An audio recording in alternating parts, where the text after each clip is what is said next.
Welcome back, pilots, to your flight school training. This is your second class, which is takeoff, landing, and communicating with your flight controller or tower. I have the Sabre behind me, and we will learn how to communicate with the tower to be able to open the hangar doors and or open them or grant you permission to land at whatever location that you are attempting to land at. Okay, in this training we are going to make an adjustment to your settings. So the first thing you need to do is open up your ocular implant.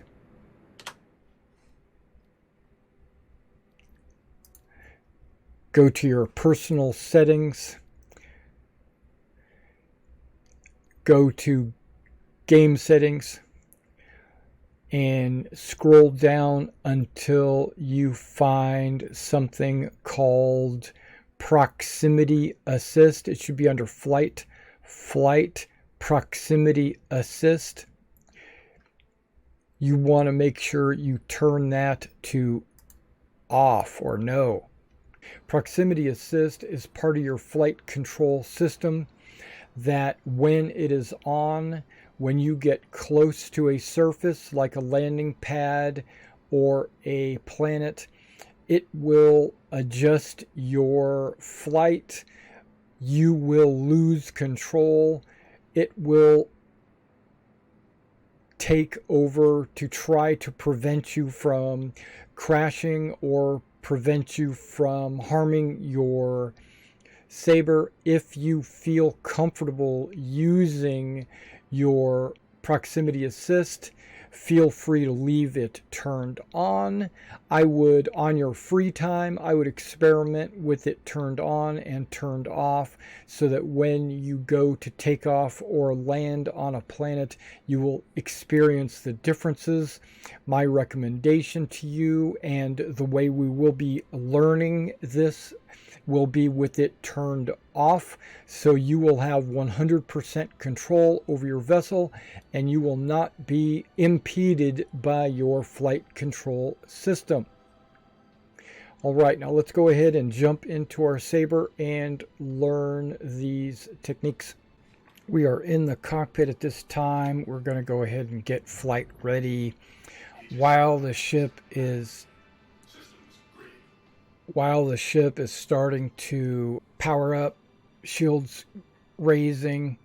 What we're going to do is look around the ship, our cockpit, just to make sure that there is no obstructions in our way, there's no people in front of us, so that when we take off we don't collide with the hangar doors. Also understand, with the Sabre in the landed position, the wings are folded back. You'll also notice that if you raise your gear, your wings will extend, and there are some hangars where the hangar doors open to the side, and if you are to exit, be sure to exit with enough clearance for your wings, because they can clip the hangar side doors. Okay, so here we are. We're fully ready to go. There's two ways that you can communicate with the tower. You can use your MFDs, or you can use your mobiGlas. Your mobiGlas is a radio. You can communicate with people through your mobiGlas, but that is not the approved way of pilot in the 1st Naval Aerospace Squadron. You will use your MFDs. Now you can view any of your MFDs and you can get it switched, and I'll use this one here. You go ahead and click on menu, and then once you're in the menu, you can scroll or find the one that says comms. If you click, it'll bring up your Orison landing services. So then you click this communication button. It tells you how far the tower is away from you. That's not that important, but you will usually call the landing service when you get within 1,000 to 2,000 meters. Let's click it. It's going to communicate to the landing services. Some services have a video a video comm link. Some have a recorded response letting you know that you're clear to launch or clear to land. It will also open the hangar doors for you. Okay, so if you look on your left, we've already talked about your MFDs and your HUD. You have a speed limiter. I would recommend bringing the speed limiter down to less than 100 so that when you take off, you don't slam into the roof or you don't overcompensate. And then to leap into the air or go straight up, you would press the space bar, and by pressing the space bar you jump. Just like when you're on foot, it goes up. When you're in space, you press the space bar, you go up. It's part of your 6 degrees of movement, which we will get into basic flight in the next training session.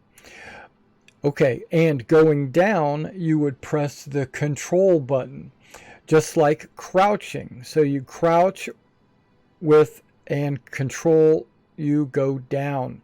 Space, you jump or go up. Okay, now you can't see it in this daylight, but see that little triangular pip that I'm moving around the radar? That is the direction that you want to go. So your ship will try to center its crosshairs on this. Well, you want to make sure that crosshair is as close to the center crosshair as possible. Now, a way that you can prevent any mistakes or errors is to press the Z key. The Z key will allow you a free look. Now I can just look around with impunity. Now what it also does is it prevents me from accidentally misflying or misorienting the ship. So what I do now is I jump into the air with free look on. See, I'll look over here and jump. I jumped into the air. I did not accidentally orient the ship down, up, left, right, or anything because I am in free look. Okay, and if I wanted to go down, this is how you would normally land.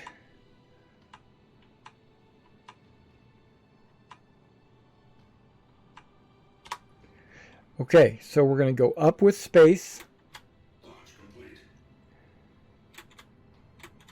Space is up. And you notice my speed limiter is low because if I accidentally had it all the way to the top, I would go up a lot faster. Now, I'm going to lower my speed limiter almost to the bottom, and I'm going to push down. I'm still going down. It's just very slow, nice and gentle.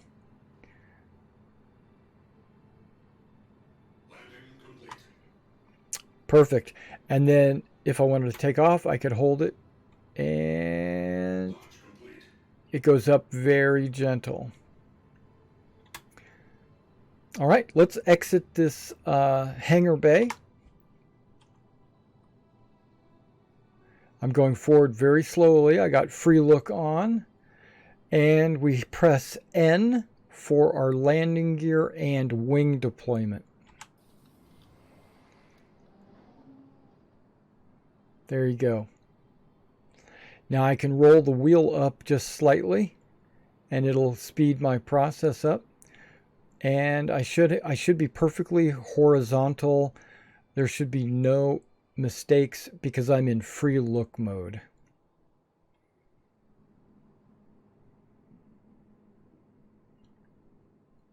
Free look. Okay, let's get back in the cockpit. Still in free look.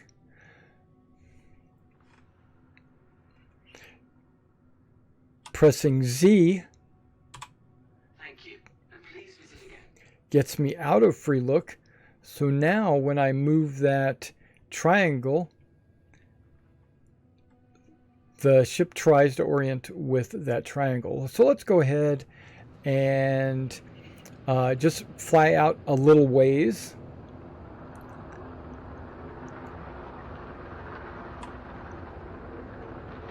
This is far enough. I'm going to turn around facing the spaceport.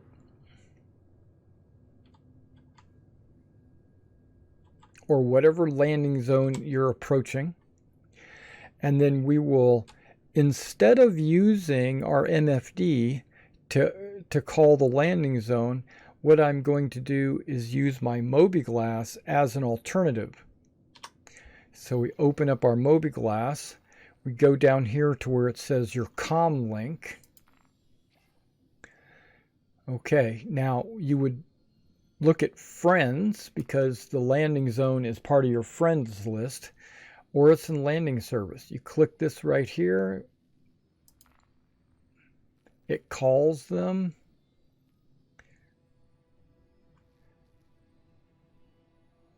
Please proceed to assigned landing bay. They're going to assign you a landing bay. What you see is right there an indicator of where you should be flying to.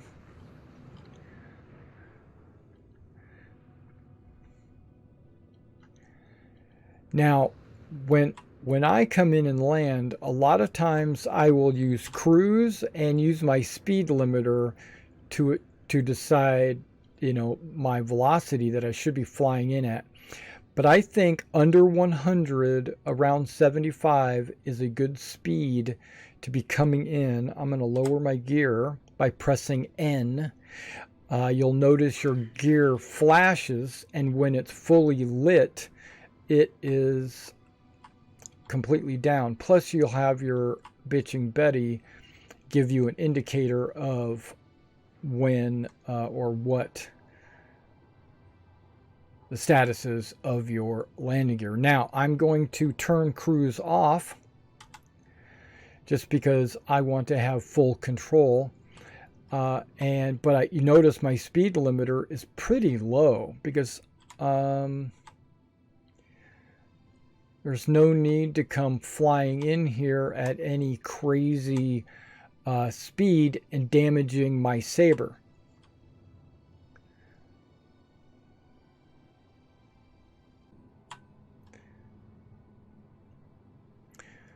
All right, and once you get in and you think you're in a good position, you can use your external camera and press free look to look around and see if you're centered or if you're in a good spot. If you don't like facing inward, this would be the time to take free look off and just slowly rotate your ship around. Not all ships can do this. Like a long ship, like a Carrack or a Caterpillar, I would not attempt this. Okay, now that we've completely turned around, I do want to point out that there was and could be in the future a something that would affect your ability to take off and land efficiently, and that is called hover mode. Hover mode was something that was experimented with by CIG. They said they were going to work on it and re-implement it, but currently it is not currently implemented in the current flight model.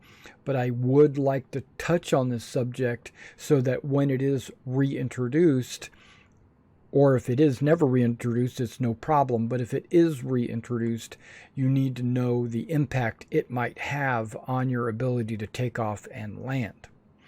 Okay, so as you can see, my little crosshair device is right in the center, so I should be fairly level. When I'm going to go to free look. Okay, there we go. I should be fairly level, and I would be able to hover like this, and I would be able to go down. I would also be able to go straight up. But if my ship was, okay, go get out of free look. If my ship was slightly at an angle, let's say like this, because it would function very similar to a helicopter, it would slowly start to move to the left, and it might even drop in altitude. If I was slightly canted like this, it would do the same thing. And what you would need to do, let's say you were drifting to the right, you would need to counter it by going like this. So while you were drifting to the right, you would be able to counter that. And then what would wind up happening would be you would be like this, and you would be constantly trying to adjust for the drift or slip from side to side, causing accidents, causing wrecks and stuff like that. And that's why they decided they needed to work on it a little bit to try to, and that's what proximity assist is supposed to counter, so that when you do get close to the ground, it would automatically take over and prevent you from slipping like this, or having to flip like this to counter the left slip, because your thrusters would be applying force against the direction that you were drifting. Something that a lot of people were struggling with, and the left and right is the least of your concern, because part of the issue was if it's a top-down hangar, where the top of the hangar is the part that would open up, people would nose down to fly into the hangar, and what that would cause would be a forward slip, and then people would have to counter that by tilting back, and then they couldn't see the hangar they were trying to enter, and they would just wreck. And that's why I think they've kind of reworked a lot of the hangars to be side doors, because the top-down hangars are just not efficient when it comes to hover mode. But that's a personal opinion. That's not based in fact. Okay, so you would just center yourself, and let's see if I can do this in third person.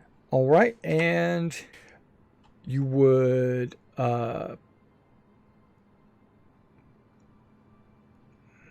power off. Systems offline. And you are down, you are on the ground, you are landed, and that's how simple it is. Takeoff and landing. All right, come back to number 3, which is going to be basic flight and thrusters and how they work. Dismissed.